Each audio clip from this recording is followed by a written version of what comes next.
Página 592 del PDF. Farmacología de la insuficiencia cardíaca. Glucósidos digitálicos y otros inotrópicos.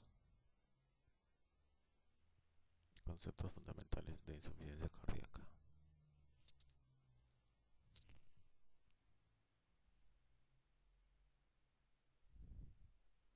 Definición. Se entiende por insuficiencia cardíaca la situación en la que el corazón es incapaz de mantener un volumen minuto adecuado en relación con el retorno venoso y las necesidades tisulares de cada momento. En una definición más práctica, pero también imprecisa, puede considerarse la insuficiencia cardíaca como un síndrome caracterizado por síntomas y signos físicos secundarios a una alteración de la función ventricular, de las válvulas cardíacas o de las condiciones de carga de los ventrículos. La disminución del volumen minuto cardíaco es responsable de los signos y síntomas de la hipoperfusión tisular. La disminución del volumen minuto. Fatiga, disminución de la tolerancia al ejercicio. A su vez, la sangre que no puede ser expulsada durante la sístole cardíaca se acumula retrógradamente, originando los signos y síntomas de congestión pulmonar, como disnea, edema pulmonar. La incapacidad para enviar sangre a los tejidos puede ser producida por un déficit de la contractilidad e insuficiencia cardíaca sistólica, que se caracteriza por síntomas secundarios a la disminución del volumen minuto y a la hipoperfusión tisular. Sin embargo, hasta el 40% de los pacientes con insuficiencia cardíaca, la función sistólica y la eyección ventriculares son normales y presentan una alteración de la distensibilidad ventricular, es decir, una insuficiencia cardíaca diastólica, en la que predominan los signos de congestión pulmonar si hay una cavidad ventricular normal.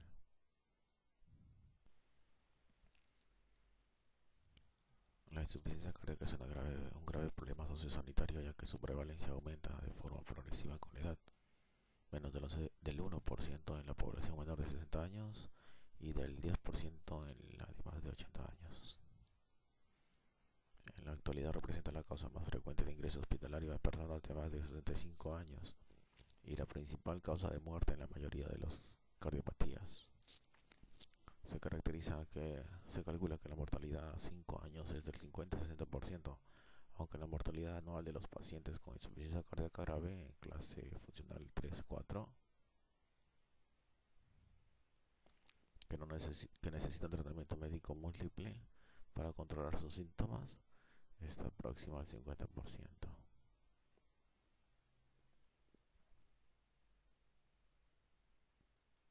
Regulación de la función ventricular. La función ventricular global depende de la interacción de 4 factores que regulan el volumen de sangre expulsado por el corazón, volumen minuto. 3 de ellos, la precarga, la poscarga y la contractilidad, determinan el volumen de sangre que expulsa el corazón con cada latido o volumen de eyección, mientras que la frecuencia cardíaca actúa directamente sobre el volumen minuto. Todos estos factores están influenciados por el tono simpático. La precarga o fuerza que distiende el miocardio antes de contraerse está representada por la presión de la pared ventricular al final de la diástole. Por ello se ha equiparado la precarga a la presión telediastólica del ventrículo izquierdo, aunque según la ley de Laplace también intervienen el tamaño del ventrículo y el espesor de su pared. O sea, tensión es igual a presión por radio por espesor de la pared.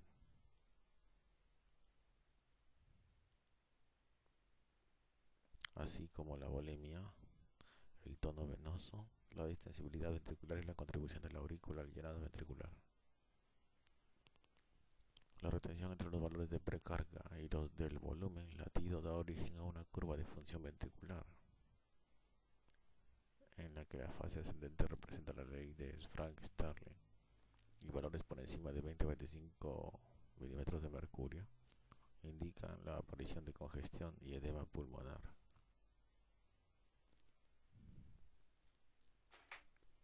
La poscarga es la fuerza contra la cual se contrae el músculo cardíaco, es decir, la fuerza que debe desarrollar el ventrículo para abrir las válvulas sigmoideas y enviar la sangre a las arterias aorta y pulmonar. Según la ley de Laplace, es directamente proporcional a la presión intraventricular y al tamaño del ventrículo durante la sístole.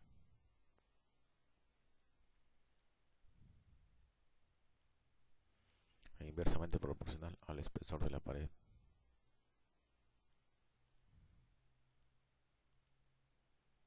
En la práctica clínica, la poscarga se equipara a las resistencias vasculares periféricas, que son el principal componente de la resistencia contra el que ha de operar el ventrículo como bomba. Estas son directamente proporcionales a la presión arterial e inversamente proporcionales al volumen minuto. Resistencias igual presión arterial sobre volumen minuto, por lo que un aumento de estos son los factores que regulan la función ventricular: precarga, contractilidad, postcarga, volumen de eyección, frecuencia cardíaca y volumen minuto, por lo que un aumento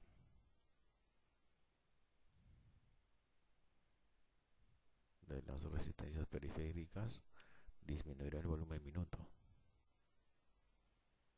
Vamos a ver las resistencias periféricas. Relación entre la precarga A, la postcarga B y el volumen minuto. Para el mismo aumento de la precarga, el volumen minuto es mayor cuanto mejor es el estado contráctil del músculo. Lo contrario sucede con la postcarga, que guarda una relación inversa con el volumen minuto. La influencia de la precarga es máxima en el corazón normal, mientras que el efecto de las variaciones de la postcarga es más evidente en pacientes con insuficiencia cardíaca.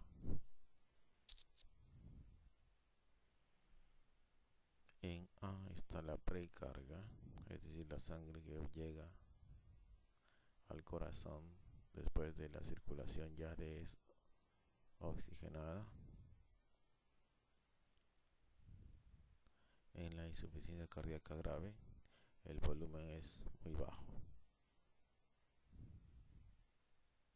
En la insuficiencia cardíaca leve, 2 litros, más de 2 litros por minuto, pero normalmente debe ser como 4 litros por minuto. Y la postcarga,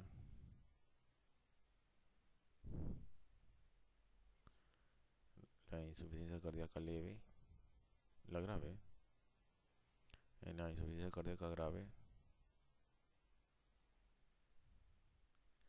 los milímetros de mercurio descienden a medida que la insuficiencia cardíaca es más grave.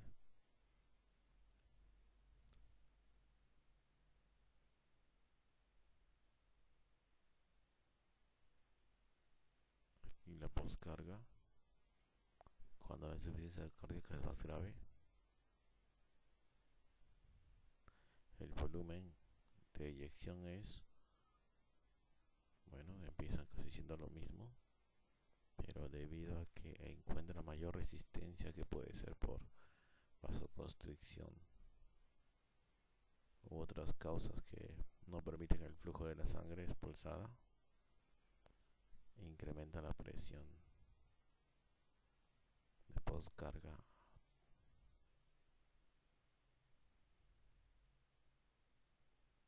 a 30. En la insuficiencia cardíaca leve, el volumen minuto también sufre la misma resistencia, pero sin embargo el volumen puede ser más de 2.8 litros, se mantiene siempre, y normalmente es un poco menos de 4 solamente. En el miocardio normal, las variaciones en la precarga son las principales responsables de los cambios en el volumen minuto.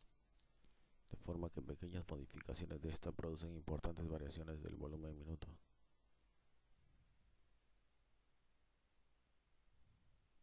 Mecanismos implicados en la regulación del acoplamiento, excitación, contracción cardíaca. Las siglas RYN son receptores de rinodina, receptores de rianodina, RYN,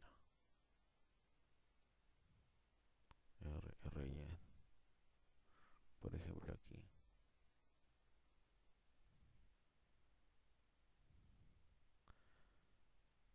Cerca es una bomba de ATPasa calcio dependiente del retículo sarcoplásmico. Esta cerca.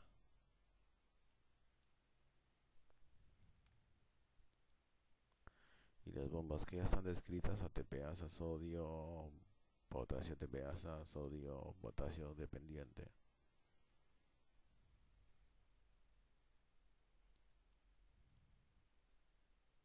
Y ATPasa calcio, como esto. Y es ATPasa calcio.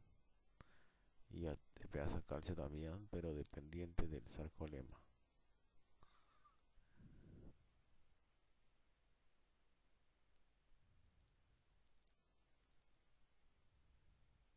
Sarcolema se refiere a las fibras cardíacas, como esta,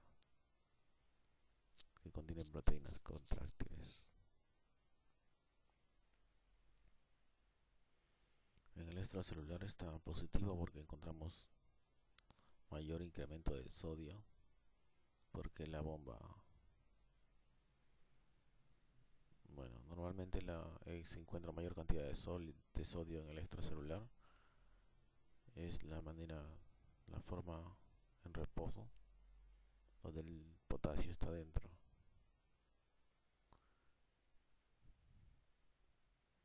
En la sístole,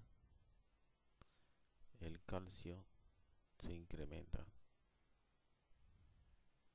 el sodio se expulsa, ingresa potasio. El intercambiador, debido a que el intercambiador ha hecho ingresar calcio al intracelular,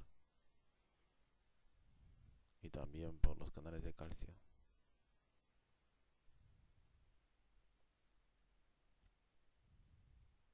Este puede ser el receptores de rianodina, que ya vamos a ver. Este puede ser el retículo endoplasmático, que tanto colecciona calcio también, y también los libera cuando es activado por estos receptores. La liberación de calcio causa la contracción muscular.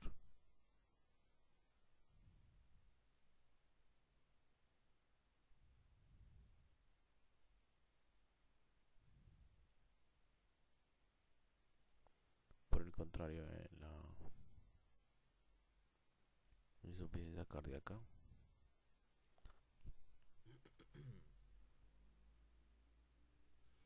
la curva de función ventricular que correlaciona ambos parámetros es plana, por lo que cambios importantes de la precarga apenas modifican el volumen minuto. Por lo tanto, en estas condiciones las variaciones del volumen minuto dependen fundamentalmente de la postcarga. Ello es la base de la utilización de los fármacos vasodilatadores y en el tratamiento de la insuficiencia cardíaca. La contractilidad es la fuerza que desarrolla el corazón al contraerse. Este parámetro está determinado por la concentración de calcio intracelular libre y el tono simpático. La contractilidad cardíaca está deprimida en los pacientes con insuficiencia cardíaca sistólica que cursa con bajo volumen minuto, por ejemplo, un postinfarto de miocardio. Puede ser normal en pacientes con insuficiencia cardíaca diastólica o incluso estar aumentada en algunas situaciones de sobrecarga ventricular, como insuficiencia mitral. La insuficiencia cardíaca está controlada por el tono vegetativo, la frecuencia cardíaca. En el miocardio sano, el aumento de la frecuencia cardíaca incrementa tanto el volumen minuto es igual a volumen sistólico por frecuencia cardíaca, como la contractilidad cardíaca. En el miocardio insuficiente aumenta el tono simpático, produciéndose una taquicardia compensadora que intenta mantener el volumen minuto. Control de la contractilidad cardíaca.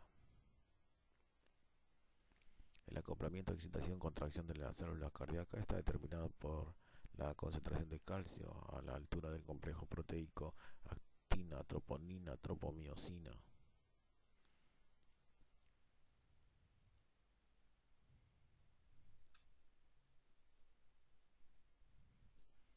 Como muestra la figura 35.3, el aumento de la concentración de calcio es el resultado de la activación durante la fase 2 del potencial de acción cardíaco de una corriente lenta de entrada de calcio a través de los canales de tipo L, ionotrópicos calcio, corriente de calcio, y en menor medida a través del intercambiador sodio-calcio.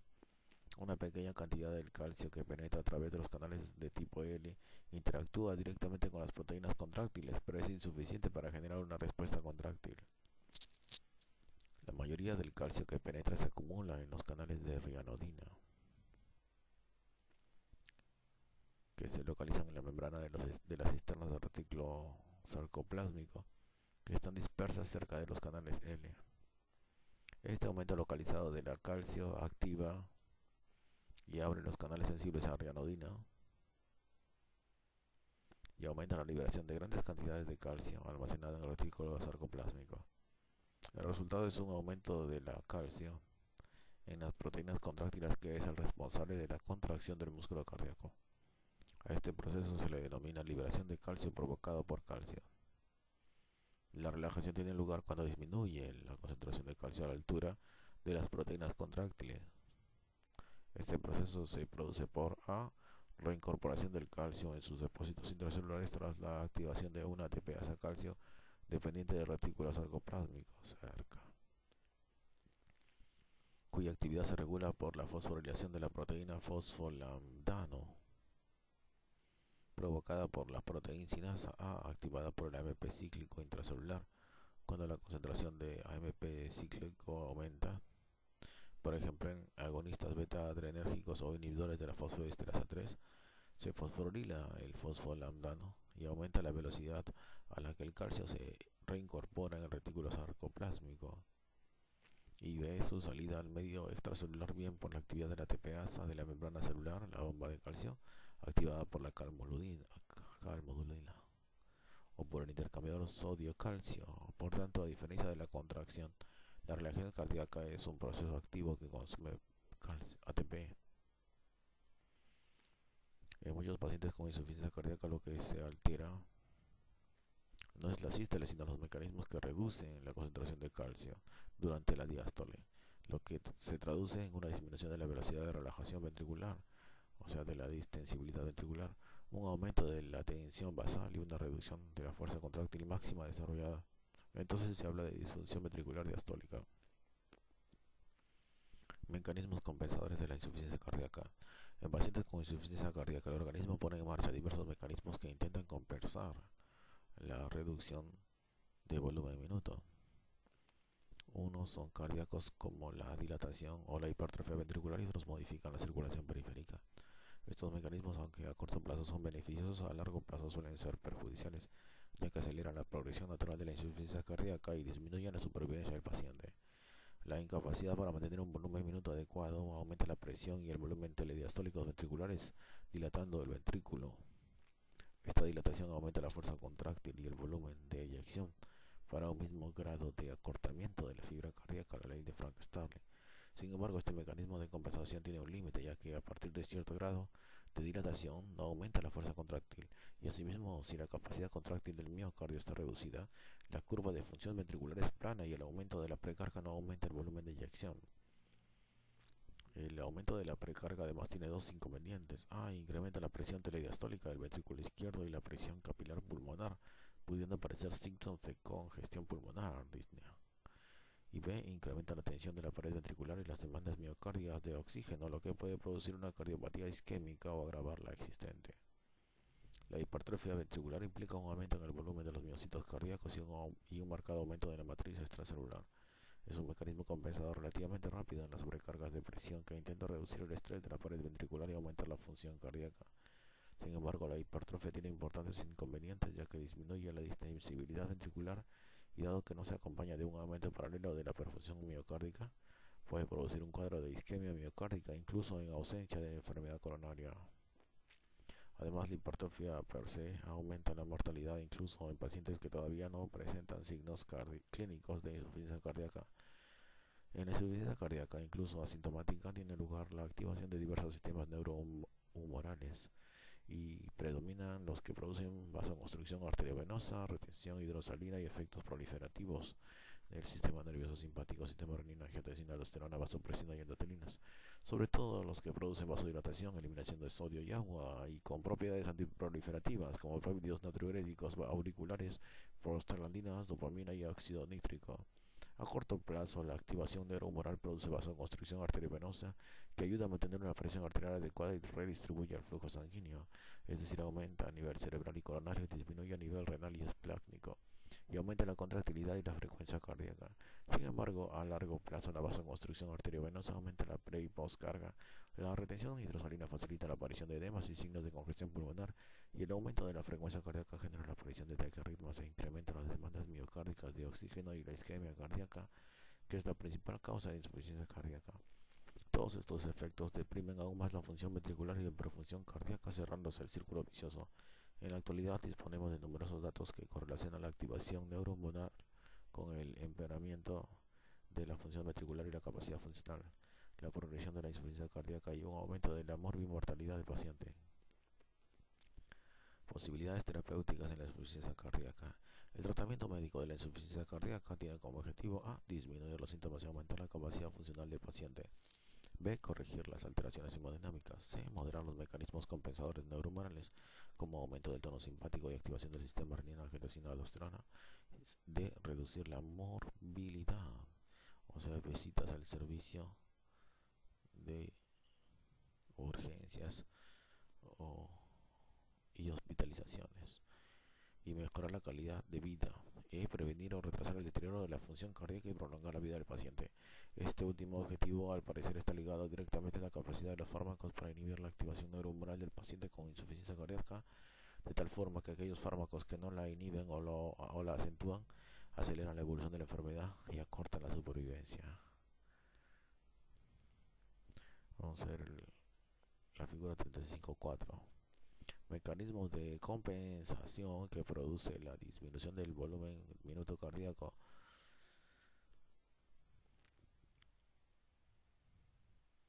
Hay insuficiencia cardíaca y también hay reducción del volumen minuto. Hay perfusión periférica.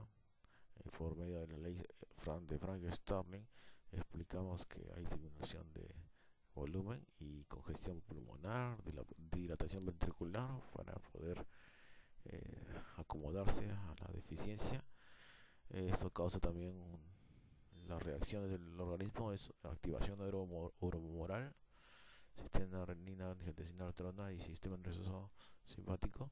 Aumento de la precarga, hay taquicardia, retención hidrosalina porque no hay perfusión a los riñones, vasoconstricción arteriovenosa para cubrir la falta de presión, disminución del flujo renal, aumento de la postcarga, disminución de la supervivencia.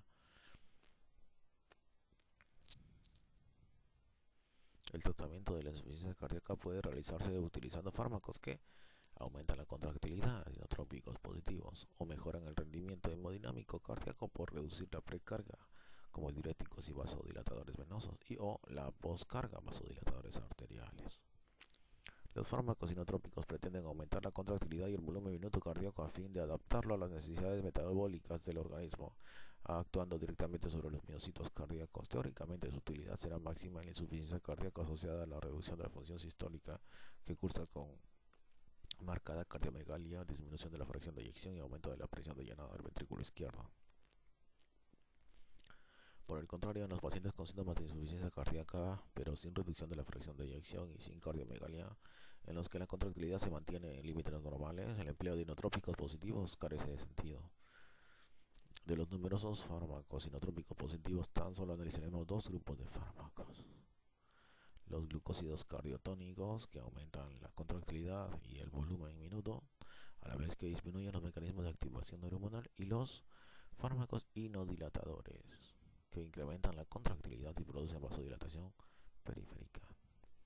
Los fármacos vasodilatadores arteriales o venosos y los fármacos diuréticos mejoran la función ventricular y el rendimiento hemodinámico mediante el control y la moderación que ejercen sobre diversos componentes de los mecanismos compensadores neuronales. El control de la precarga y la postcarga, así como la retención hidrosalina, repercuten decisivamente sobre la función ventricular y los signos de congestión cardíaca. Los fármacos que actúan por estos mecanismos serán estudiados en el siguiente capítulo. Continuaremos con glucósidos cardiáticos, glucósidos digitálicos.